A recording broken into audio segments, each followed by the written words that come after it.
జూపుడి ప్రభాకర్ గారు అంటున్నారు తెలుగుదేశం పార్టీ వాళ్ళు ఎవరైనా మాట్లాడాలని. గుమ్మడికాయల దొంగ ఎవరంటే భుజాలు తవ్వుకున్నట్టు అది చిన్న అంశం కాదు కదా, అది చాలా టెక్నికల్ అంశం అండి. ఇది అయిపోయింది, దాదాపు 20 నెలలు అవుతుంది ఎలక్షన్ జరిగి.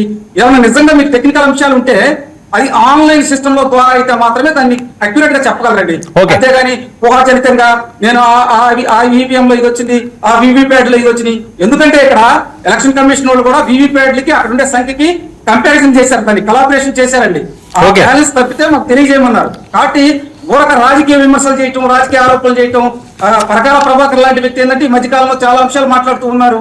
మనం చూసాం, మోదీ గారి మీద కొన్ని ఆరోపణలు చేశాడు, ఎలక్షన్ కమిషన్ మీద కొన్ని ఆరోపణలు చేశాడు, కొన్ని ప్రాంతాల్లో జరిగినటువంటి ఎలక్షన్ మీద. జరిగేది ఏంటంటే ఏదైనా ఒక ఆరోపణ చేసినప్పుడు దానికి టెక్నికల్ సపోర్ట్ ఉండాలి. నేను కంక్లూడ్ చేస్తాను, అదే ఆశామేషిగా నేను ఒక ఆరోపణ చేసి వదిలేయటం కాదండి. చాలా ఇప్పుడు తులసిరెడ్డి గారు, అదేవిధంగా చంద్ర సాంబశివరావు గారు వాళ్ళు చాలా కీలకమైన అంశాలు చెప్పారు. ఎందుకంటే వాళ్ళిద్దరు కూడా మంచి అవగాహన కలిగినటువంటి ఒక వ్యక్తి ఏమో క్షేత్రస్థాయిలో పరిశీలన చేసిన వ్యక్తి, ఇంకొక ఆయన టెక్నికల్ గా సైంటిస్టు. వాళ్ళిద్దరు చెప్పినటువంటి అంశాలు చాలా కీలకమైనటువంటి విషయాలు.